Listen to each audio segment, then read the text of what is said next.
Hi, ഏവർക്കും സ്വാഗതം. ഞാൻ ബ്ലാക്ക്. വൈദ്യുത ബില്ല് ഒരു വലിയ ചർച്ചാ വിഷയം തന്നെയാണല്ലേ. നിലവിൽ എല്ലാവർക്കും അറിയാം വൈദ്യുത ബില്ല് നിരക്ക് വർദ്ധിപ്പിച്ചു എന്ന കാര്യം. അതിന്റെ കൂടെ ഇതാ മറ്റൊരു അപ്ഡേറ്റ് കൂടി.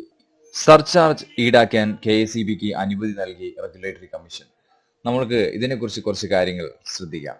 വൈദ്യുതി നിരക്ക് കൂട്ടിയതിനു പുറമെ സർചാർജ് ഈടാക്കാൻ KSEBക്ക് അനുമതി നൽകി റെഗുലേറ്ററി കമ്മീഷൻ. യൂണിറ്റിന് 17 പൈസയായിരുന്നു KSEB ആവശ്യപ്പെട്ടിരുന്നതെങ്കിലും ജനുവരി മാസം മുതൽ യൂണിറ്റിന് 9 പൈസ വെച്ച് സർചാർജ് ഈടാക്കാനാണ് അനുമതി ലഭിച്ചത്. 2024 ഏപ്രിൽ മുതൽ ജൂലൈ വരെ വൈദ്യുതി വാങ്ങിയതിലെ ബാധ്യത തീർക്കാനാണ് സർചാർജ് ഈടാക്കുന്നത്.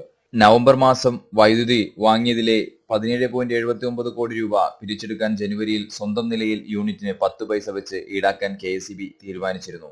അതിനാൽ ജനുവരി മാസം സർചാർജ് ആയി മൊത്തം പിരിക്കുക യൂണിറ്റിന് 19 പൈസ വരെയും. ഇതിനു മുൻപ് വൈദ്യുതിക്ക് യൂണിറ്റിന് 16 പൈസ വർദ്ധിപ്പിച്ചിരുന്നു.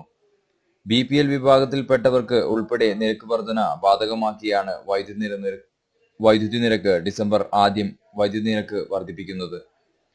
യൂണിറ്റിന് 34 പൈസ വീതം വർദ്ധിക്കണമെന്നായിരുന്നു KSEB ആവശ്യപ്പെട്ടിരുന്നത്.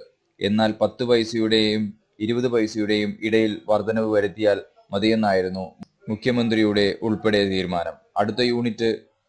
അടുത്ത വർഷം യൂണിറ്റിന് 12 പൈസ വീതവും വർദ്ധിക്കുകയും ചെയ്യും. ഇതൊരു വലിയ വാർത്ത തന്നെയാണ്. നിരന്തരം വർദ്ധിക്കുന്ന വൈദ്യുതി ബില്ല് നമുക്കൊരു ബാധ്യതയാവാൻ സാധ്യതയുണ്ട്, അല്ലേ?